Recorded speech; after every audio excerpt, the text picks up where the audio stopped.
El 1 de septiembre de 1939, Alemania atacó Polonia.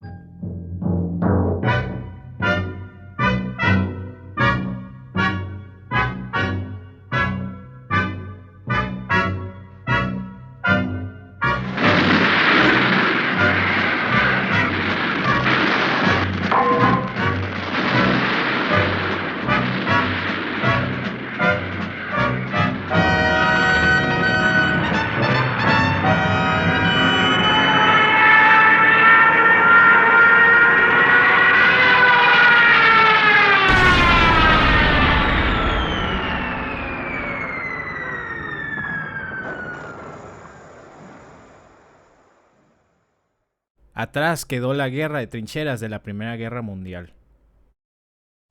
El ejército alemán innovó con la utilización de los tanques como unidades móviles que servían como punta de lanza en las ofensivas. Estos eran acompañados por bombardeos de artillería y por los aviones de la Luftwaffe, que con sus Stukas causaban el terror de los defensores. Después de los tanques, los soldados se encargaban de asegurar las conquistas. Este método fue bastante exitoso, y debido a su rapidez fue llamado Blitzkrieg, la guerra relámpago. El ejército polaco no tuvo oportunidad.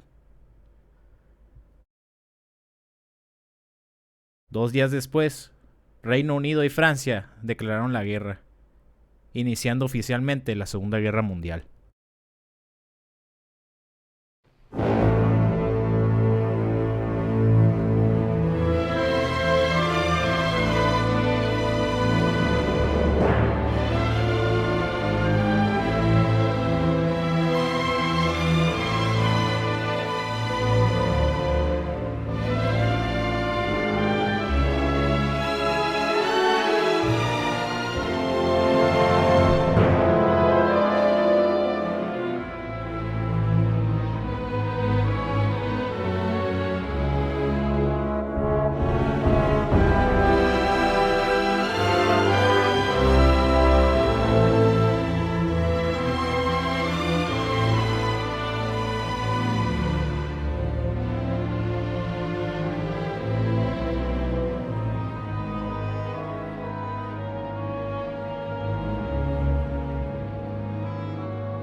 Dos semanas después de iniciada la invasión alemana, la Unión Soviética, siguiendo lo pactado con el Tercer Reich, invadió el otro extremo de Polonia.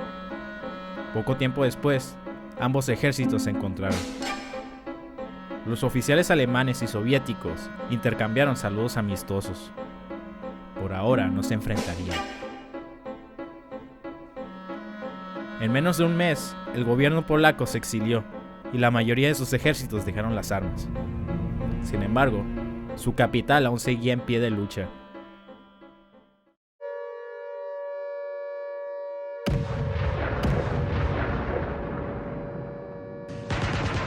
Los invasores bombardearon Varsovia sin piedad.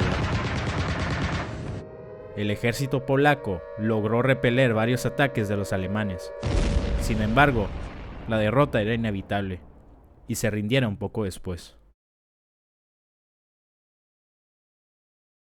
Los aliados occidentales hicieron poco para auxiliar a los polacos. Francia movilizó millones de soldados frente a su frontera alemana. Sin embargo, no quisieron avanzar por miedo a las represalias por parte del Wehrmacht, por lo que el resto del año prefirieron tomar posiciones defensivas.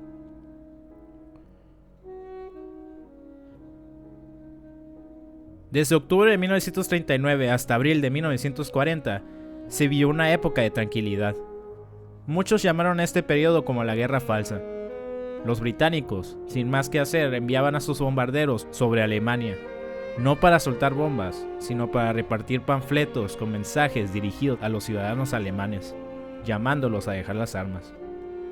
Con estas acciones, el primer ministro Chamberlain aún tenía esperanzas de que todo se resolviera pacíficamente.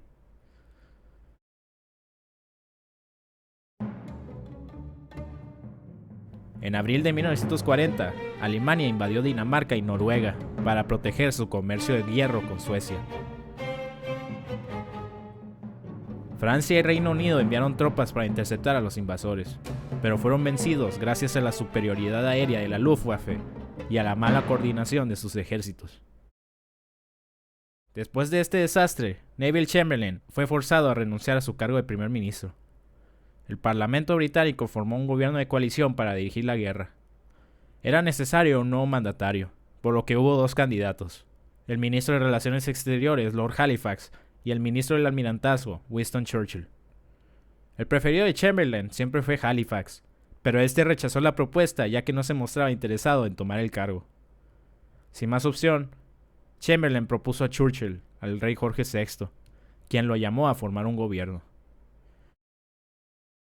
Ese mismo día, Alemania atacó Occidente con una gigantesca ofensiva contra los Países Bajos, Bélgica, Luxemburgo y Francia.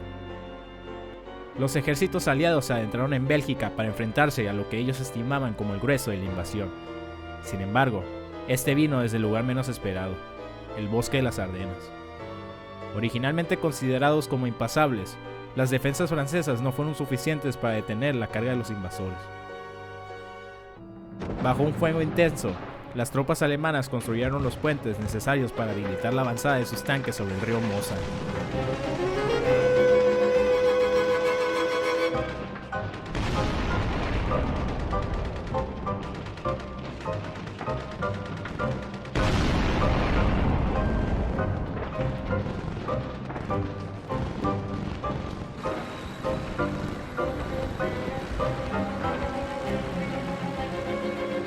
Estos capturaron la ciudad de Sedan y se lanzaron a una gran ofensiva buscando lograr lo imposible.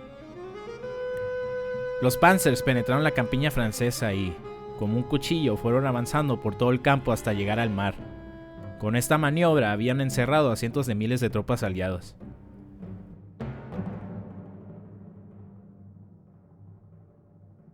Después de varios intentos de relevo que terminaron fracasando, los comandantes aliados ordenaron a sus tropas a retirarse hacia las costas. Día tras día, el ejército alemán iba empujando a los sitiados hacia el mar. La única esperanza de salvación era una evacuación por mar. Sin embargo, los únicos puertos disponibles eran Calais y Dunkerque. Calais llevaba varios días bajo sitio y su caída era inevitable, mientras que el puerto de Dunkerque había sufrido daños considerables, imposibilitando la llegada de los buques ingleses. El ejército británico estuvo a punto de ser aniquilado, de no ser por su armada que, utilizando embarcaciones civiles, logró transportar a las tropas hacia los barcos más grandes. Al mismo tiempo, varias divisiones francesas detuvieron el avance alemán lo suficiente para permitirles escapar. Al final, más de 350,000 tropas vivirían para luchar otro día.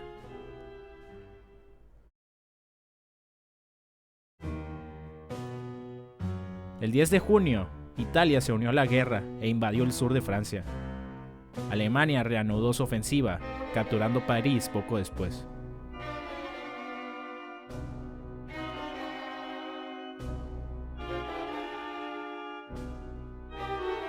El nuevo presidente francés, Philippe Pétain, se rindió ante los invasores.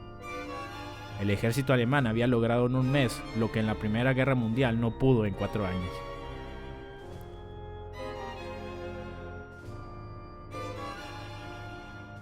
Como tiro de gracia, Hitler solicitó que la capitulación se firmara en el mismo vagón donde Alemania pactó el armisticio para finalizar la Primera Guerra Mundial.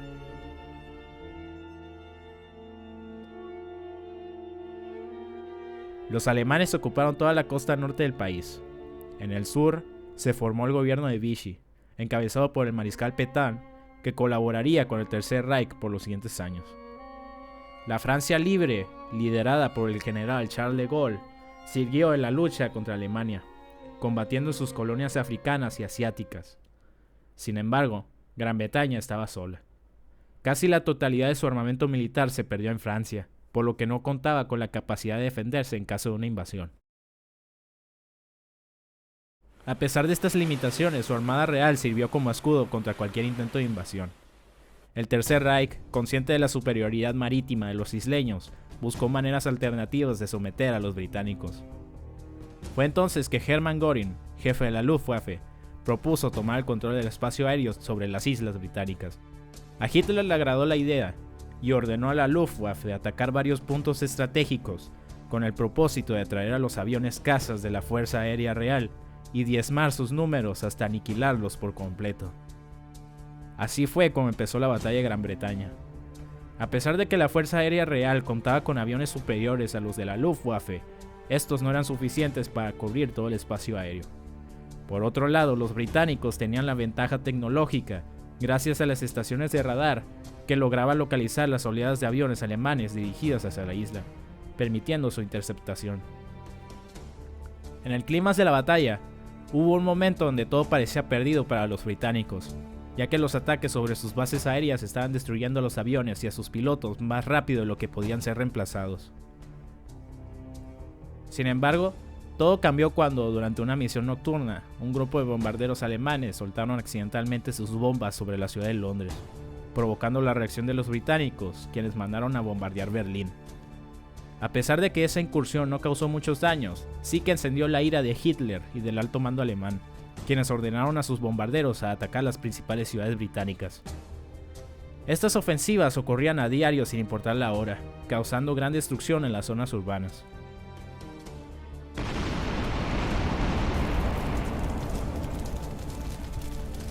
Este cambio de objetivo permitió a la Fuerza Aérea Real recuperarse y reagruparse para enfrentar los ataques. Poco a poco fueron ganando terreno, hasta que finalmente lograron rechazar una ofensiva de cientos de bombarderos alemanes. Poco después, Hitler decidió suspender sus planes de invasión, marcando su primera derrota de la guerra. Los bombardeos sobre las ciudades británicas continuaron todos los días hasta mediados de 1941, pero estos no afectaron a la moral de sus ciudadanos, quienes se mostraron motivados a continuar con la lucha hasta conseguir la victoria. La perseverancia del pueblo británico ganó la admiración de varios países, en especial de los Estados Unidos. Su presidente, Franklin Roosevelt, era partidario del bando aliado, pero no podía entrar al conflicto porque el pueblo estadounidense estaba en contra de participar en una guerra europea. A pesar de estas limitaciones, Roosevelt promulgó varias leyes que le permitieron auxiliar a los aliados mediante la donación de armamento, que resultó clave en la continuación de la lucha.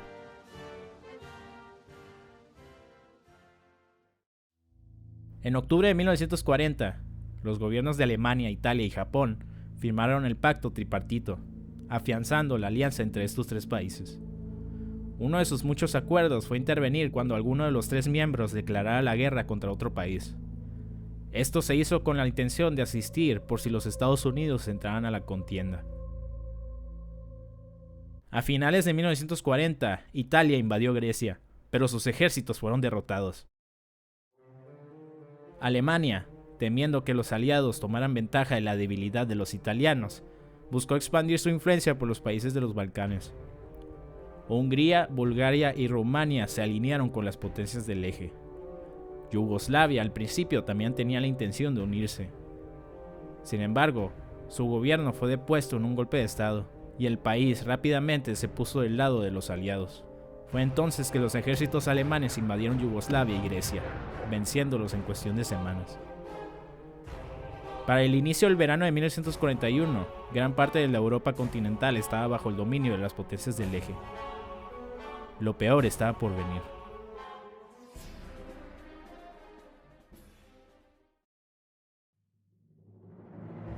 Para Hitler, su principal objetivo siempre fue la guerra contra la Unión Soviética. Todo lo que había ocurrido antes de ese momento sirvió como preludio para su plan maestro. La Unión Soviética contaba con recursos casi ilimitados que podían beneficiar sus aspiraciones de conquista mundial. Solo era cuestión de invadir y lograr la victoria. Joseph Stalin, el líder soviético, estaba consciente de que una guerra contra la Alemania nazi era inevitable. Sin embargo, debido a sus políticas autoritarias, como las purgas de los años 30, sus ejércitos no estaban listos para la guerra. Por esto, quiso ganar tiempo tratando de mejorar las relaciones con el Tercer Reich. Expandió sus fronteras anexando los países bálticos y apropiándose de la región de Besarabia, que originalmente pertenecía a Rumania. También quiso anexar partes de Finlandia para aumentar sus costas en el mar Báltico. Cuando estos se rehusaron, los soviéticos invadieron el país.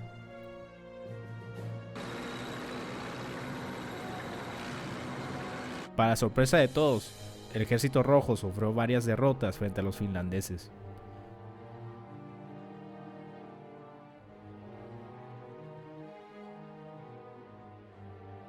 Pero esto no fue suficiente para evitar su derrota.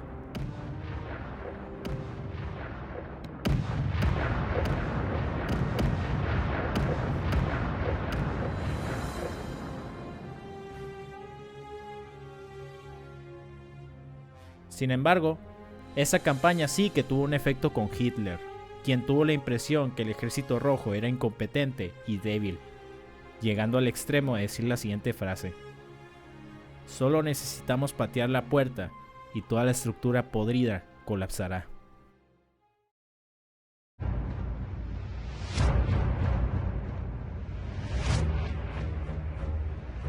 El 22 de junio de 1941 inició la ofensiva contra la Unión Soviética.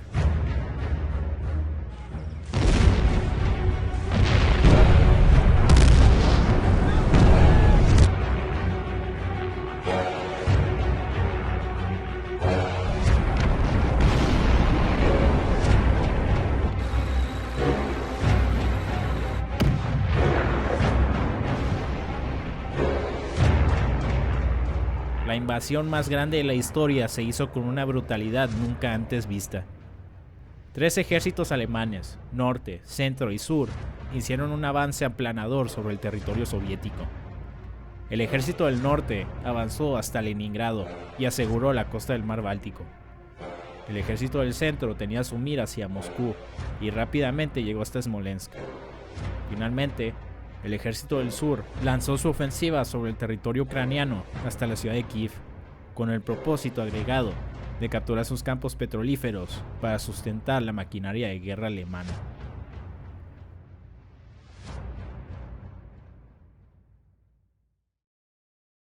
El ejército rojo fue tomado completamente por sorpresa y sufrió pérdidas colosales.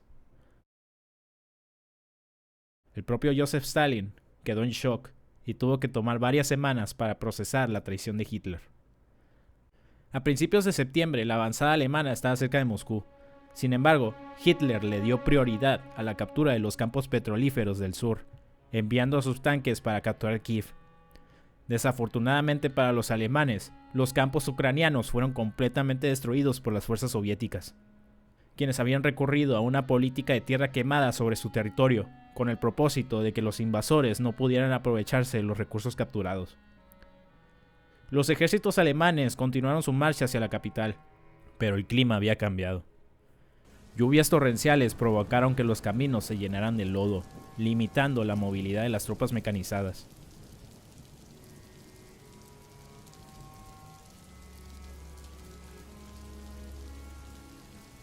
Después llegó el frío. El alto mando alemán había fallado en equipar a sus ejércitos con vestimenta apta para los inviernos rusos. A pesar de esto, para noviembre, los invasores estaban en las puertas de Moscú, pero el clima empeoró. Las temperaturas llegaron a bajar a los menos 40 grados, imposibilitando armar una ofensiva. Cuando sus generales le pidieron detener la operación hasta primavera, Hitler se negó, ordenando a sus tropas seguir el avance. Con muchas dificultades, el Wehrmacht poco a poco se acercó a la capital, llegando a estar tan solo 15 kilómetros del centro de la ciudad.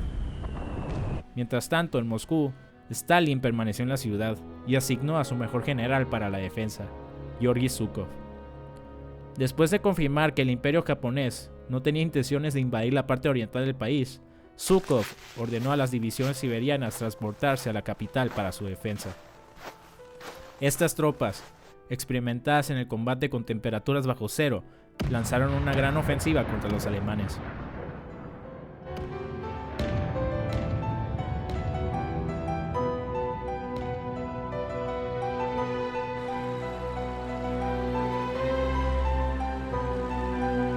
En esta ocasión, los invasores fueron los que salieron huyendo, marcando la primera gran derrota del ejército que hasta ese momento parecía invencible. Moscú estaba a salvo, y la gran maquinaria soviética mostraba ser más poderosa de lo previsto. Justo al finalizar la batalla en Moscú, el 7 de diciembre de 1941, Japón atacó el puerto estadounidense Pearl Harbor, provocando que Estados Unidos declarara la guerra. Hitler, solidario con su aliado en el Pacífico, le declaró la guerra a los norteamericanos.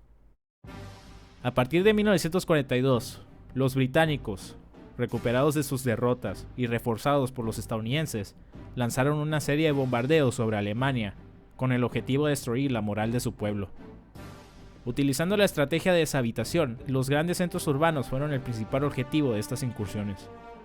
Grandes flotas de bombarderos, las más grandes conteniendo alrededor de 1 millar de aviones, atacaron ciudades como Hamburgo, Colonia, Dortmund, Düsseldorf, Dresden, etc.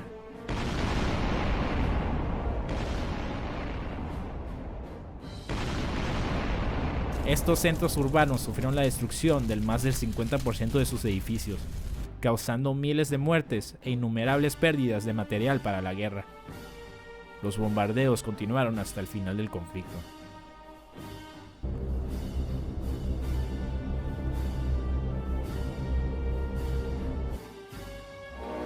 En el frente marítimo se luchaba la batalla del Atlántico.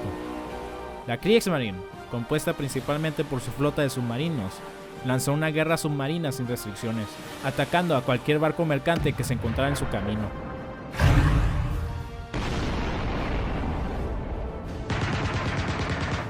Gran Bretaña dependía de estos para subsistir, por lo que dedicó buena parte de sus recursos a su defensa. Los convoyes, escoltados por destructores, cruzaban el Atlántico. Sin embargo, la Marina Real no podía cubrir todo el traslado, por lo que en buena parte del trayecto estaban solos. Los submarinos alemanes, organizados en manadas de lobos, aprovechaban estos espacios para causar destrucción. Esta época de la batalla fue referida por los marinos alemanes como los tiempos felices.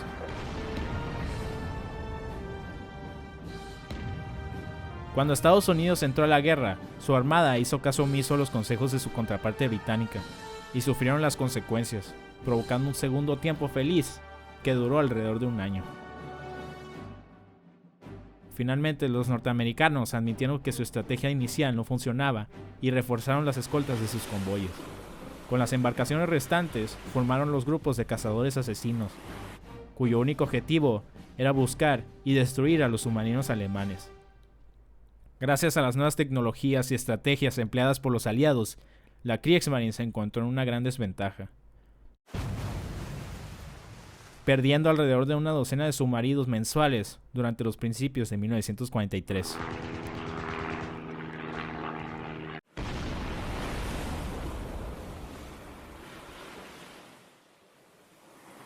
La batalla decisiva ocurrió en mayo, cuando un conjunto de manadas de lobos, sumando un total de 50 submarinos, atacó un convoy. Al final del encuentro, 41 de los sumergibles fueron destruidos, dando un duro golpe a la Kriegsmarine. Tan devastadora fue esta derrota que el propio jefe de la armada, Karl Donitz, admitió que la batalla estaba perdida. Por el resto de la guerra, los submarinos no fueron un problema.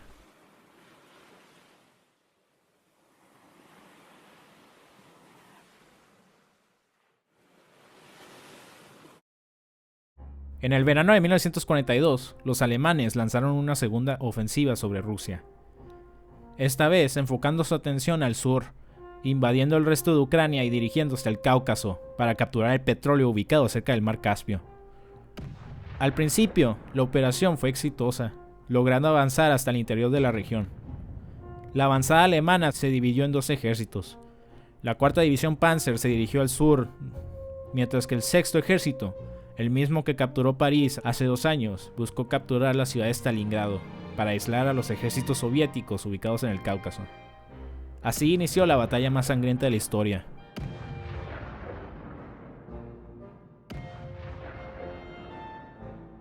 El 6º Ejército, comandado por el general Friedrich Paulus, inició su avance hacia la ciudad el 26 de agosto de 1942, con un total de 275,000 soldados.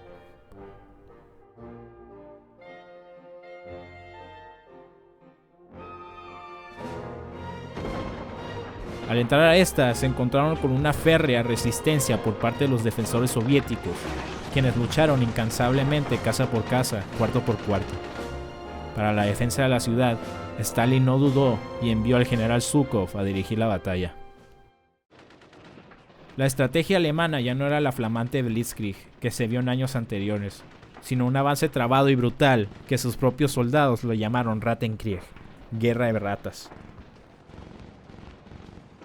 Para octubre, el Wehrmacht había empujado a los defensores hasta la orilla del río Volga, pero sus tropas se encontraban desgastadas y sus flancos eran débiles. Los soviéticos aprovecharon estas carencias y en noviembre lanzaron una contraofensiva, logrando rodear y encerrar a los alemanes. La batalla se volvió desesperada. Las tropas atrapadas en Stalingrado comenzaron a sufrir problemas de desabasto, hambre, enfermedades y los constantes embates soviéticos. Se hicieron varios intentos de romper el cerco, sin embargo la máquina soviética no cedió. Viendo que la situación era insostenible, el general Paulos le envió una solicitud al Führer pidiéndole permiso para rendirse. Hitler se lo negó y furiosamente ordenó al Sexto Ejército a continuar la lucha. Para principios de 1943, el resto de los ejércitos alemanes ubicados en el Cáucaso, temiendo que los atraparan, se retiraron de la región hasta el río Don, dejando atrás a los sitiados en Stalingrado. El 30 de enero, Hitler promovió a Paulos a mariscal de campo, con el propósito de inspirarlo a seguir con la lucha o que se quitara la vida, ya que nunca en la historia un mariscal de campo alemán se había rendido. Sin embargo, la realidad era inevitable, y finalmente el Sexto Ejército se rindió a principios de febrero.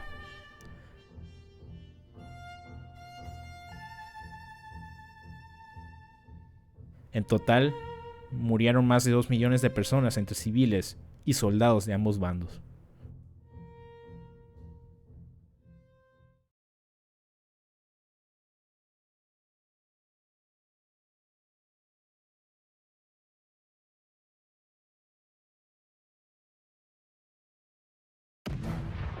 En el norte de África se luchaba un duelo entre el ejército británico y el alemán por el dominio de la región.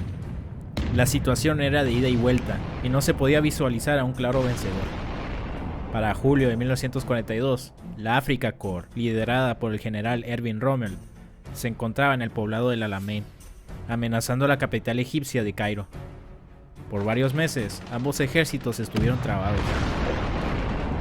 hasta que finalmente en noviembre de ese año, el general Bernard Montgomery lanzó una ofensiva aplastante contra los alemanes, expulsándolos de Egipto.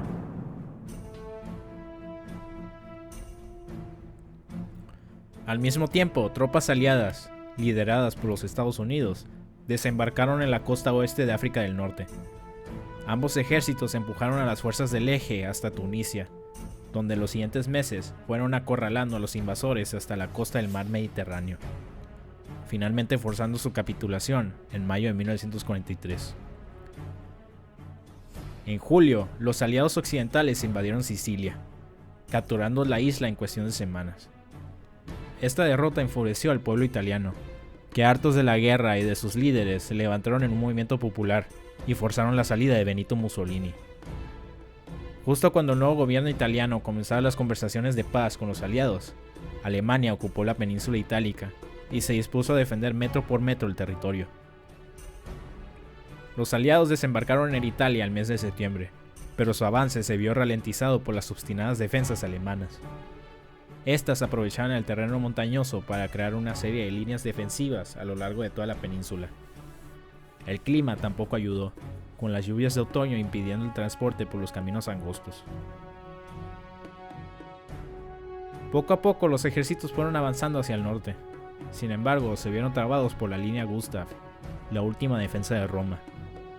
Uno de los focos de lucha más fuertes se vivió en Cassino, principalmente en el monte, en cuya cima se hallaba un convento que sirvió como fortaleza para los alemanes. A lo largo de varios meses, las tropas aliadas lanzaron varios ataques hacia esa zona, pero todos terminaron fracasando. En un intento de agilizar el proceso, el ejército estadounidense desembarcó sus tropas en la villa costera de Anzio. Sin embargo, este intento falló y la incursión permaneció estancada hasta mediados de 1944. Finalmente, a finales de mayo de 1944, las defensas alemanas sucumbieron ante los aliados, dejando vía libre a la capital. El 4 de junio, los ejércitos victoriosos entraron a Roma, cumpliendo así el objetivo principal de la campaña. Sin embargo, la guerra por la península continuaría hasta el final del conflicto. En julio de 1943, el ejército del sur nuevamente lanzó una ofensiva sobre la saliente ubicada en el pueblo de Kursk. Utilizando una gran avanzada de tanques, los alemanes esperaban lograr una aplastante victoria sobre los soviéticos. Sin embargo, el ejército rojo anticipó esta movida y, como si se tratara de una gran muralla, detuvo en seco la ofensiva. Por el resto de agosto, el Wehrmacht trató desesperadamente de continuar con su avance.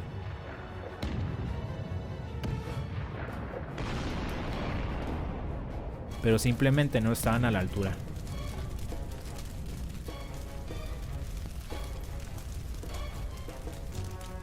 Todo terminó cuando los soviéticos lanzaron un ataque sobre la parte norte de la ofensiva,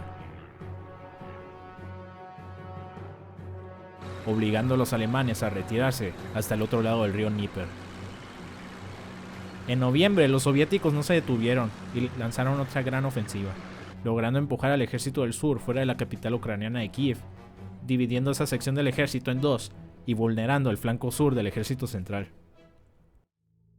Mientras tanto, en la parte norte del frente oriental, la ciudad de Leningrado se encontraba sitiada desde septiembre de 1941.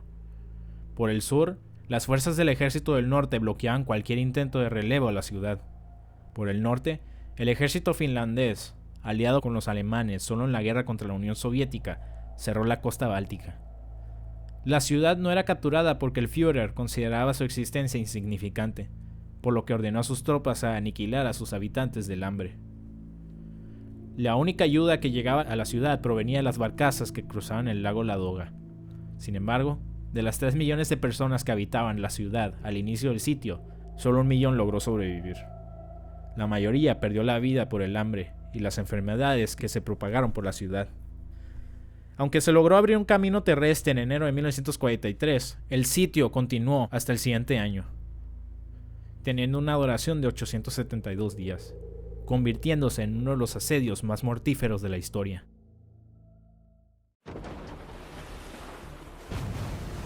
El 6 de junio de 1944, después de años de preparativos, las tropas occidentales desembarcaron en el norte de Francia, abriendo un tercer frente en Europa.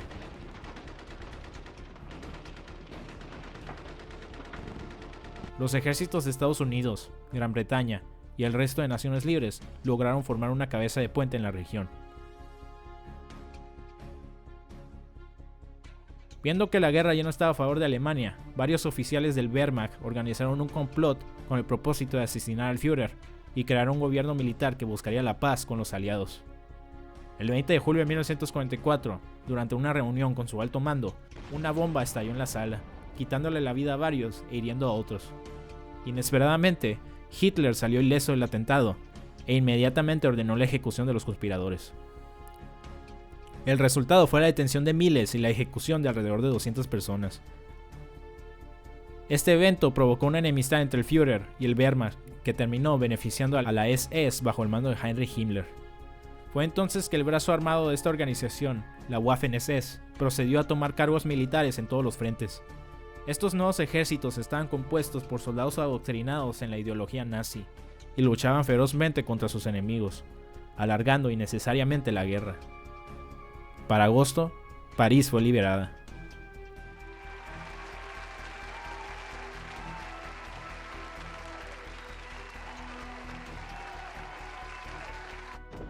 Tan solo un mes después, los ejércitos occidentales se encontraban en las fronteras de Bélgica y Países Bajos.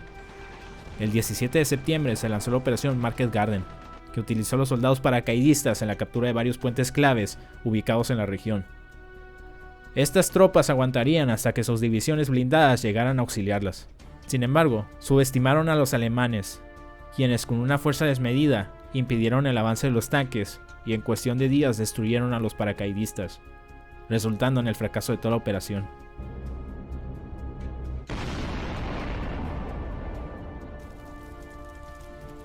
Para diciembre, el frente occidental se encontraba cerca de Alemania. En un intento desesperado de retrasar lo inevitable, el ejército alemán lanzó una ofensiva en el bosque de las Ardenas, tomando por sorpresa a los defensores. A pesar del éxito inicial, finalmente fueron derrotados a principios de 1945. dejando camino libre hacia la región de Renania. En el frente oriental, a finales de junio de 1944, los soviéticos lanzaron una gigantesca ofensiva sobre todo el frente. En el norte destrozaron al ejército finlandés, forzando a la nación a firmar un acuerdo de paz. El ejército del norte alemán fue expulsado hasta la costa del Báltico. En el sur, se adentraron en Rumania, Hungría y Eslovaquia, logrando liberar el resto de Moldavia. Pero el grueso de la ofensiva se vio en el centro, con la liberación de Bielorrusia y la incursión al territorio polaco, llegando finalmente al costado oriental del río Vístula, solo a unos cuantos metros de la capital polaca, Varsovia. En menos de 2 meses, el ejército del centro había sido completamente destruido, y el camino hacia Berlín cada vez estaba más cerca. Por el resto del año, los soviéticos lanzaron una ofensiva sobre el Báltico, forzando la retirada total del ejército del norte hacia la región de Prusia Oriental, exceptuando unos cientos de miles que permanecieron atrapados en la península de Curlandia hasta el final de la guerra. En el sur, se efectuaron 2 avanzadas, una hacia la capital húngara de Budapest y la otra hacia la capital yugoslava de Belgrado. Mientras que la incursión hacia Yugoslavia fue un éxito, concluyendo con la caída de Belgrado en octubre de 1944 y el retiro total de las tropas alemanas de Grecia y Albania, no se puede decir lo mismo de la invasión a Hungría. Debido a su cercanía a territorio alemán, el Wehrmacht le dio especial atención a la defensa de esa región, en especial de su capital, Budapest. Después de la liberación de los Balcanes, los ejércitos soviéticos lograron encerrar a la capital húngara a finales de 1944. En enero del 45, una serie de contraofensivas por parte de los alemanes no evitaron la caída de la región, pero sí que causaron bajas graves entre ambos ejércitos. Para mediados del mes, tropas soviéticas entraron a la ciudad y de inmediato se enfrascaron en un combate brutal contra los defensores. Finalmente, a principios de febrero, estos se rindieron, abriendo el camino hacia la capital austriaca de Viena y al sur de Alemania. Para principios de 1945, la situación estaba más que clara, pero Hitler no estaba dispuesto a rendirse. Desilusionado y sufriendo de varias enfermedades, el Führer se rehusó a aparecer públicamente, delegando esas labores a su jefe de propaganda, Joseph Goebbels. Refugiado en su búnker, ubicado en Berlín, buscó desesperado un milagro que cambiara el curso de la guerra. Hablaba constantemente de divisiones ficticias conformadas por millones de soldados que lanzarían una contraofensiva y lograrían la victoria final. En realidad, sus ejércitos estaban conformados por lisiados, personas de tercera edad y niños. En el frente occidental, las tropas aliadas cruzaron el río Rin, sofocando los últimos bastiones de resistencia por parte del Wehrmacht. Los británicos avanzaron hacia el norte, con dirección a Hamburgo y Dinamarca, mientras que los estadounidenses cruzaron el centro y sur de Alemania, llegando hasta el río Elba, donde hicieron contacto con tropas soviéticas. Al principio, las 3 potencias se habían enfrascado en una carrera para capturar la capital alemana, pero después de la conferencia de Yalta, donde se reunieron sus 3 líderes, se tomó la decisión de que el ejército soviético tendría el privilegio de llegar primero. La gran máquina roja avanzó por todas las direcciones, llegando a Austria a finales de marzo y capturando Viena a mediados de abril. En Prusia Oriental se libró una fiera batalla por el puerto de Königsberg, hasta su caída a principios del mismo mes, pero el premio mayor era Berlín. Amasando un ejército con un total de 2.5 millones de soldados, el general Zhukov lanzó la última gran ofensiva hacia el corazón del Reich.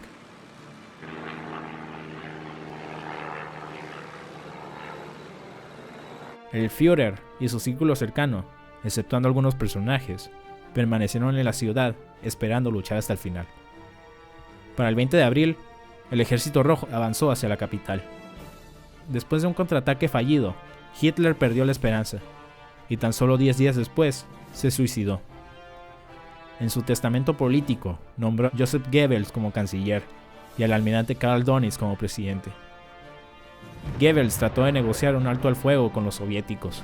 Sin embargo, estos no aceptarían nada que no fuera una rendición incondicional. Goebbels se quitó la vida poco después. La batalla de Berlín continuó hasta el 2 de mayo,